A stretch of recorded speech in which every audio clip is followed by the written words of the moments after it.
सुप्रभात दोस्तों, नर्मदे हर। स्वागत है आपका एक और नई वीडियो में। रात को हम पहुंचे थे शूलपानेश्वर। शूलपानी के जंगल को क्रॉस करके शूलपानेश्वर पहुंचे थे हम लोग, और रात को हम लोगों ने यहाँ विश्राम किया था।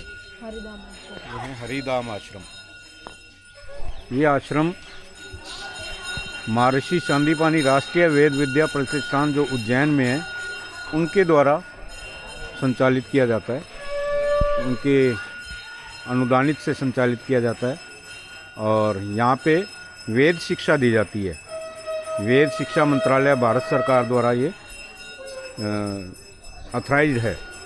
तो यहाँ पे बच्चों को वेद शिक्षा के साथ साथ बाकी जो विषय हैं उसमें भी शिक्षा दी जाती है। बच्चों को निःशुल्क शिक्षा दी जाती है। अंदर बच्चे आरती कर रहे हैं, दिखाते हैं। और सुबह और शाम वेद उच्चारण से आरती की जाती है। मंदिर है यहाँ बना हुआ, आपको दिखाता हूँ मैं। बच्चों को देखेंगे,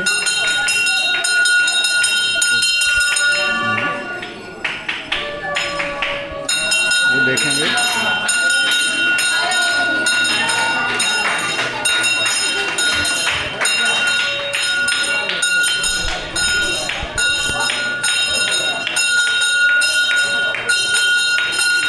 अलग अलग राज्यों से, अलग अलग जगहों से बच्चे यहाँ आकर शिक्षा ग्रहण करते हैं।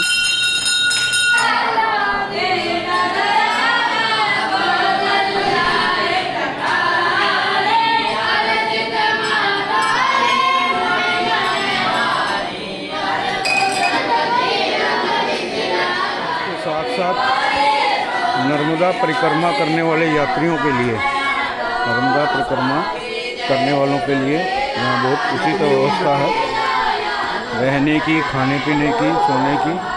अब तो परिक्रमा वाले सब निकल गए हैं सुबह सुबह, टाइम 8 बज गया है, तो जगह खाली हो चुकी है। नर्मदे हर बाबा, नर्मदे हर, नर्मदे हर।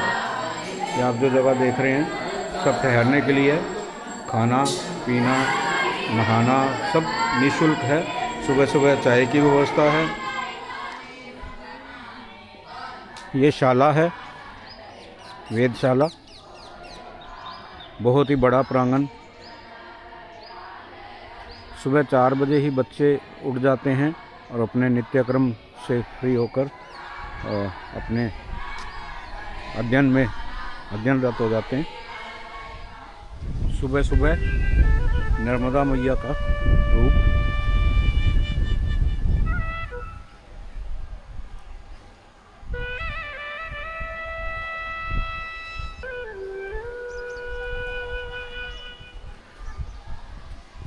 और ये समाधि स्थल है दोस्तों पंडित श्री हरिराय सहाय जी महाराज का, जो आश्रम हरिदास आश्रम के नाम से आश्रम है, वो इन्हीं का ही है।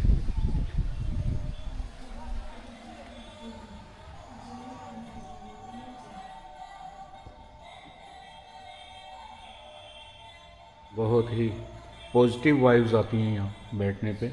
काफ़ी देर हम लोग बैठे।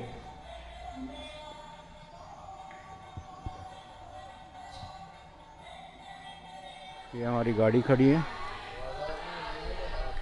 नर्मदे हर। अब हम लोग भी आगे की तरफ निकलते हैं, नर्मदे मैया का नाम लेके। मैया कहाँ तक आज लेके जाती है देखते हैं। नर्मदे हर।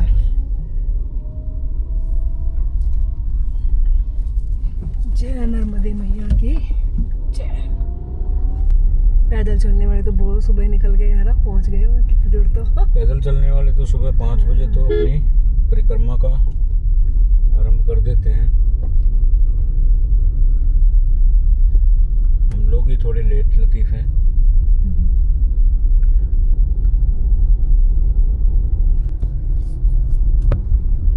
बहुत ही सुंदर आश्रम, और शूलपानेश्वर महादेव मंदिर के पास में बिल्कुल। और उससे भी बड़ी चीज़, जो बड़ी बात जो है, नर्मदा मैया के तट पर इतनी पॉजिटिव वाइब्स आती हैं यहाँ बैठ के। हम लोग महाराज की समाधि पे कम से कम 20-25 मिनट बैठ के आए और उठने का मन ही नहीं कर रहा था। समय की सीमा नहीं होती और आगे बढ़ना नहीं होता तो शायद हम लोग आज यहीं रुकते। क्या कहना चाहेंगी? सही बात है, मेरा तो मन था रुकने का पर टाइम नहीं है इतना। कोई नहीं, नर्मदा मैया चाहेगी तो फिर नेक्स्ट टाइम कभी आएंगे तो रुकेंगे। पैदल परिक्रमा करने वाले निकल चुके हैं। ये देखिए, नर्मदे हर। तो दोस्तों आज हम पहुंचेंगे विमलेश्वर महादेव मंदिर, जो नर्मदा के तट पर ही है, गुजरात में।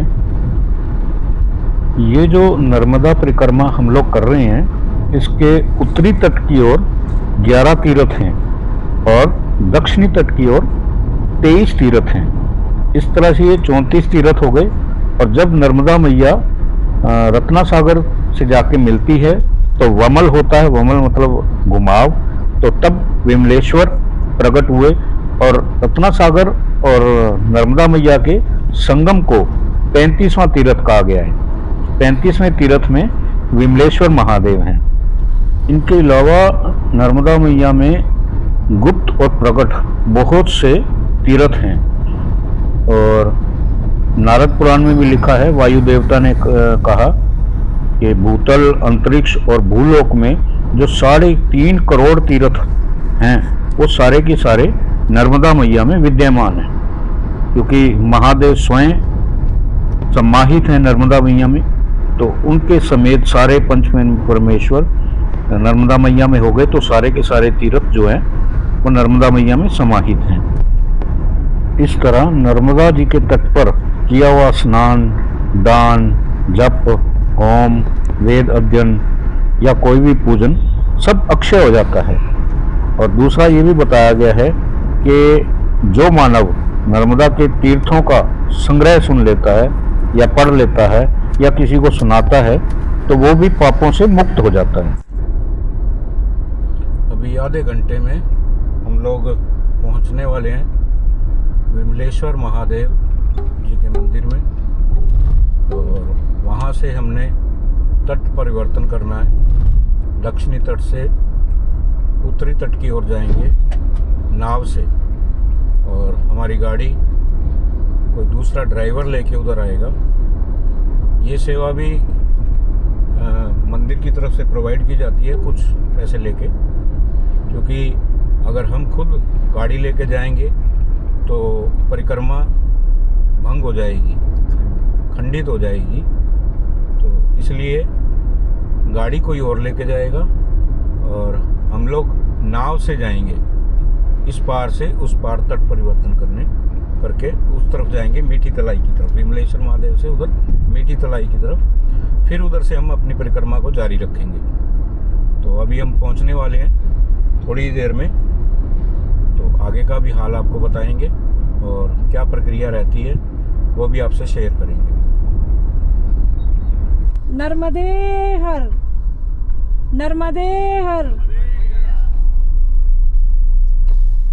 नर्मदे हर। दोस्तों हम लोग पहुंच चुके हैं विमलेश्वर जी महादेव रेवा सागर संगम पे, जहां से हम तट परिवर्तन करेंगे। उससे पहले आपको दर्शन करवा देते हैं विमलेश्वर महादेव के और रत्नेश्वर महादेव के। रत्नेश्वर महादेव और विमलेश्वर महादेव दोनों महादेव स्वयं भू हैं, यहाँ पे प्रकट हुए हैं। आपको दोनों के दर्शन करवाता हूँ, चलिए।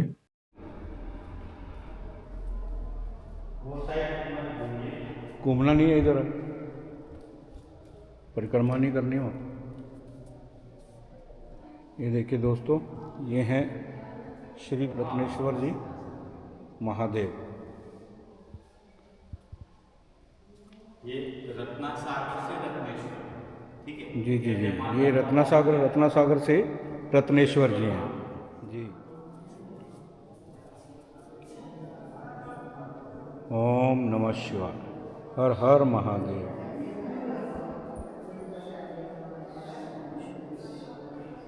ये है विमलेश्वर महादेव जी के दर्शन अभी आपको करवाते हैं। वमलनाथ महादेव से विमलेश्वर गांव का नाम है। दर्शन कीजिए दोस्तों। विमलेश्वर जी महाराज, विमलेश्वर महादेव।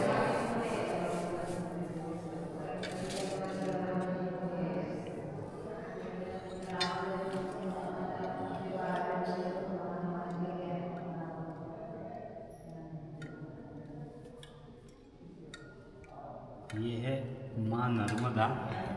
माँ नर्मदा जी। हाँ, वो चरण से प्रकट है, ठीक है। उसको ऐसे माँ नर्मदा का उद्गम स्थान जो है अमरकंटक है, ठीक है। नीमावर हांडी अपना ओमकारेश्वर के पास, जी जी, वहीं पे नाभि स्थल है वो। और विमलेश्वर में नर्मदा चरण, नर्मदा चरण है यहाँ, यानी कि अमरकंटक से लेके हाँ विमलेश्वर तक का दक्षिण तट और पहला चरण का परिक्रमा आपका यहीं पे पूर्ण होता यहीं पे है। पूर्ण होता है।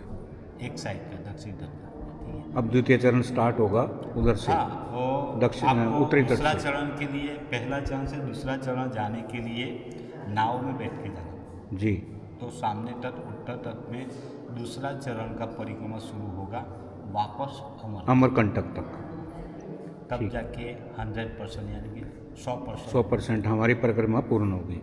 वैसे तो परिक्रमा जल लेके आए हैं, तो ओमकारेश्वर में जल अर्पित करने के बाद पूर्ण मानी जाएगी वो वैसे।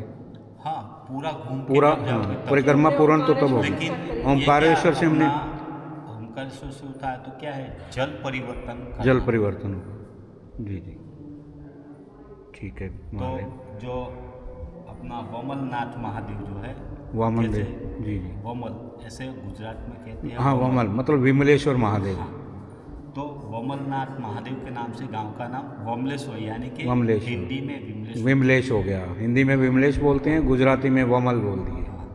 जी जी जी। तो ये वमलनाथ महादेव का नाम कैसे है? तो एक साइड से माँ नर्मदा बहती है जी, और सामने से है रत्ना सागर। रत्ना सागर, तो दोनों जल मिलते हैं यहाँ संगम है उसमें। उनका। हाँ, तो उसमें वमन होता है, घूमता है जो वमन होता है। जी वमन होता है, जी उसमें से स्वयं महादेव प्रकट है, जी, इसीलिए वमन स्वयंभू हैं ये। स्वयं। ये स्वयंभू हैं, विमलेश्वर महादेव, गुजराती में वमल महादेव बोलते हैं। ये स्वयंभू हैं। यहाँ रत्ना सागर के साथ माँ नर्मदा आके मिलती है तो वमन होता है, तो वो उनसे प्रकट हुए हुए स्वयंभू हैं ये। स्वयं, वो भी स्वयं रत्ना सागर से, रत्ना सागर वो भी में। स्वयं। जी जी और स्वयंभू है तो सब ग्राउंड से नीचे है। जी जी, ये नीचे हैं, काफ़ी नीचे हैं, ज़मीन में हैं ये। बहुत बहुत धन्यवाद महाराज आपका इतनी जानकारी देने के लिए। नर्मदा मैया में सारे के सारे तीर्थ आ जाते हैं। हाँ, तो उसमें से विमलेश्वर 1 लाख तीर्थ है। 1 लाख तीर्थ के बराबर। हाँ, जी जी, आप पार हो जाओगे हाँ। तो 1.5 लाख हो जाएगा। अच्छा अच्छा ठीक है, अच्छा, उत्तर तट में हो जाओगे ना तो बिल्कुल 1.5 ये 1.5 लाख हो जाएगा। 1 लाख तीर्थ हम कर चुके आज, हाँ अब आगे की प्रक्रिया वो 1.5 लाख में जाएगी। हाँ हाँ। बहुत बहुत धन्यवाद महाराज आपका जानकारी देने देखिए, के लिए। आपको मैं तीर्थ देता हूँ।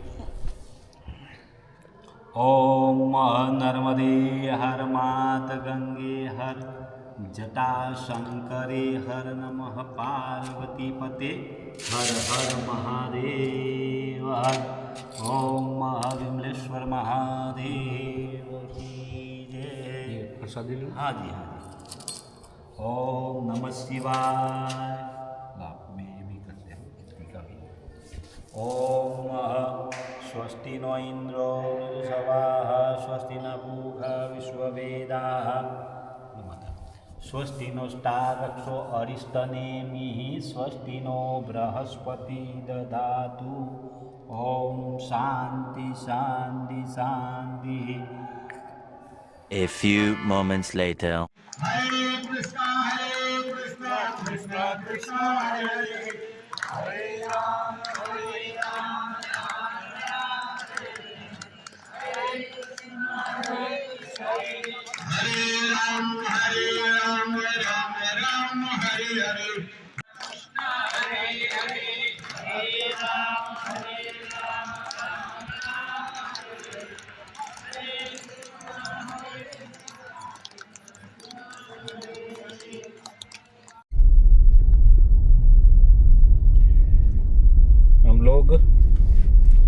आश्रम से निकल गए हैं। विमलेश्वर महादेव जी का जो आश्रम है वहाँ से निकल के और समुद्र की ओर चल दिए हैं, जहाँ पे हमारे को नाव मिलने वाली है।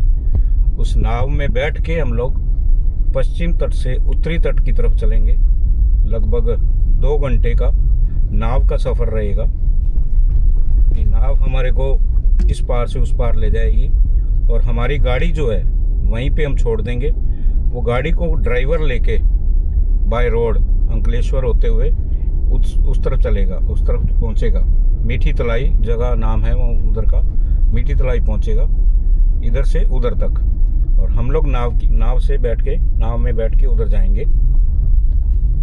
ये जगह जो आप देख रहे हो ये समुद्र का एरिया है, हम लोग जिसको क्रॉस कर रहे हैं। अभी इसमें यहाँ पे पानी नहीं है, ये सूखा हुआ है। थोड़ी दूरी पे चलने पे समुद्र आ जाएगा, जहाँ पे हमारे को बोट मिलने वाली है बड़ी सारी, जिसमें 200-250 बंदे बैठ के चले जाते हैं। उस नाव में, उस बोट में हम बैठ के जाएंगे आगे। और लेट हो जाएगा, रात को पहुँचेंगे तो रात्रि विश्राम होगा। उसके बाद सुबह जाके ही आगे की जो भी हमारी दिनचर्या स्टार्ट होती है प्रक्रिया के परिक्रमा के लिए, वो शुरू करेंगे सुबह। अजी कैसा लग रहा है आपको? मुझे तो बहुत बढ़िया लग रहा है। मैं तो ऐसे सोच रही हूँ अपन इतनी देर वहाँ ऐसे बैठे रहे, गाड़ी वहीं छोड़ते पैदल इन लोगों के साथ आते। हाँ ये भी ठीक था, पैदल चल के आ सकते थे। ध्यान ही नहीं आई इतनी देर, अपन वहाँ बाबा जी से बात करते रहे, लेकिन वो बात ध्यान नहीं रही। नहीं तो अपन गाड़ी से वहाँ छोड़ देते, गाड़ी वाले को तो वहाँ तक गाड़ी ले जानी है वापस। हाँ ये भी था। अपन कुछ बातें बाद में याद आती हैं कि ये कर लेते, 2 किलोमीटर इन लोगों के साथ पैदल चल के आते। ये देखिए तो अपने को भी एक्सपीरियंस परिक्रमा करने वाले रोड पे चलते हुए आपको दिख रहे होंगे। ये सब लोग बोट पे जाएंगे, ये सब परिक्रमा करने वाले हैं। जितने लोग भी आप देख रहे हो ये जाते हुए।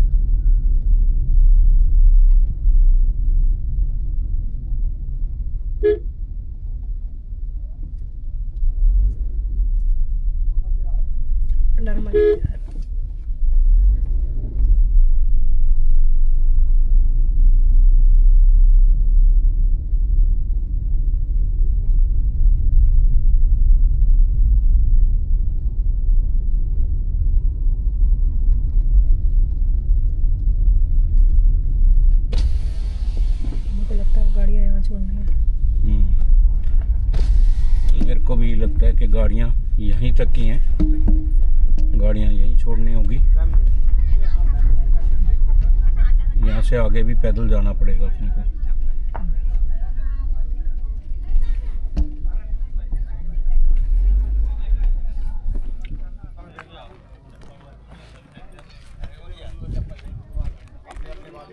नर्मदे हर। नर्मदे बाबा जी वहाँ से है ना नाव? हाँ चल के जाने का उधर तक। ये देखिए जल यहाँ तक आ जाता है। चप्पल इधर छोड़ने का नहीं, आप अपने बैग में डाल सकते हो। मतलब चप्पल लेके नहीं जाने का? हाँ चप्पल लेके नहीं जाने का, बैग में डाल लो, थैली वैली में डाल लो। देखो जल यहाँ तक आ जाता है ऊपर। ये नावें तब चलती हैं ज्वार भाटा के साथ में, जैसे ही जल ऊपर आता है नीचे जाता है। नर्मदे हर बाबा। ये नावें सारी बीच में जैसे ही पड़ी हुई हैं, ये जल के आते ही अपने आप चलने लग जाती हैं। आप देख रहे होंगे। हमारा साथियों पीछे रह गया था हनुमान टेकरी पे, हम कल देखने आए। ये जल समुद्र का उतर जाता है। अभी ये खाली पड़ा है, यहाँ तक ऊपर तक जल आ जाता है और वहाँ तक ये जल भर जाता है समुद्र का। और ये नाव जो पड़ी है आपको नीचे जमी हुई दिख रही होंगी मिट्टी में, ये अपने आप उठ जाती हैं जल के आने से और चलने लगती हैं।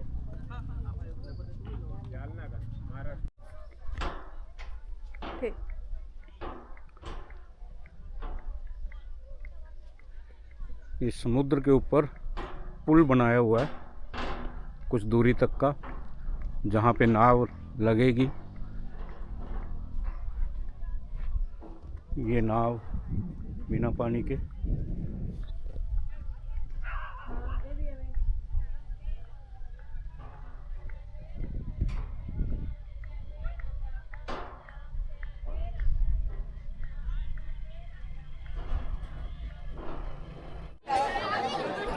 तो दोस्तों हम लोग पहुंच गए हैं नाव पर और शायद हमारे को स्पेशल ट्रीट किया गया।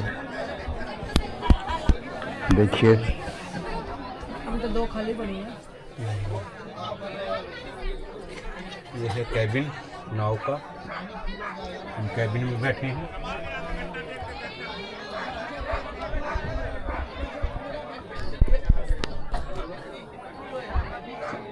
कैसे लग रहा है कैबिन में बैठ के? ठंडी लगती है।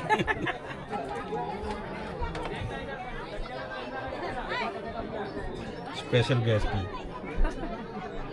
नर्मदा मैया ने बनाया। नर्मदा मैया ने सिर्फ हम दोनों को कैबिन में बैठे।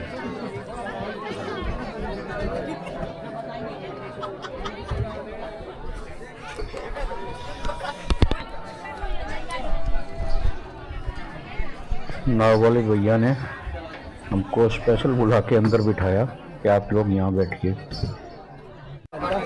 और ये लोग जो आप देख रहे हैं ये सब के सब नर्मदा परिक्रमा वासी हैं और इन सब ने सागर को क्रॉस करना है, समुद्र को पार करना है और उस तरफ जाना है मीठी तलाई पे। अभी हम लोग विमलेश्वर महादेव में हैं और थोड़ी देर में नाव चलेगी क्योंकि जो जल है वो तिथि के हिसाब से आता है। आज सप्तमी तिथि है तो 7 बजे आना स्टार्ट होगा। जिस दिन अष्टमी होगी 8 बजे आएगा, नवमी में 9 बजे आएगा, दशमी में 10 बजे आएगा। इस तरह से जल आता जाता है। तो आज सप्तमी है तो 7 बजे बाद आना स्टार्ट होगा। तो लगभग ये नाव जो है वो 8 बजे के बाद ही चलेगी। 8:30 बजे या 8:45 हो सकता है 9 भी बज जाए। तो उसके बाद ये चलेगी। फिर 2 घंटे का रास्ता है जो हमने तय करना है। तो मेरे ख्याल से हम लोग मीठी तलाई के पार लगभग 10:30 से 11 बजे के आसपास वहाँ पहुँचेंगे। और अगर जल और भी लेट आता है तो हो सकता है लेट हो जाए, परंतु भैया का कहना है कि जल आपको 7:30 बजे तक जल बराबर हो जाएगा। 7:30-8 बजे के बीच तक तो आप लोग 10 साढ़े 10 पहुँच जाएंगे। हो सकता है, देखते हैं। चलो 2 hours later. ये नाव हमारे को लेके आ गई मीठी तलाई, मतलब उत्तरी तट पे हमको छोड़ दिया है। ये उत्तरी तट का नज़ारा, शिप खड़े हुए हैं।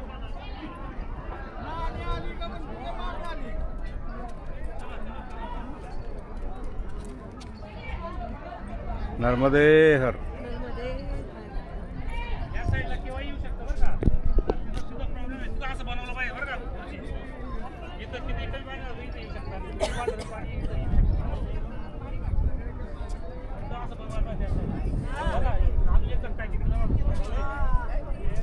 पीछे बड़े बड़े शिप लगे हुए हैं।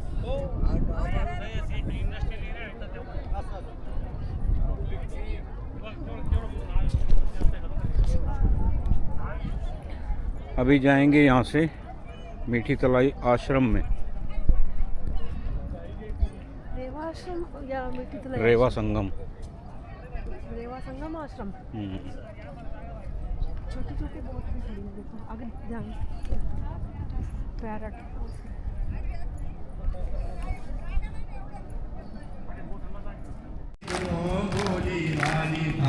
नहीं हमारा कुटुंब कबीला, नहीं मात और तात, नहीं हमारा कुटुंब कबीला, नहीं मात और तात। हम तो आए शरण तुम्हारे, शरण पड़ेगी लाज। हम तो आए शरण तुम्हारी, शरण पड़ेगी लाज। मैया अमरकंटक वाली तुम हो भोली भाली, अमरकंटक वाली तुम हो भोली भाली। ओ मैया चार भुजाधारी तुम हो भोली भाली।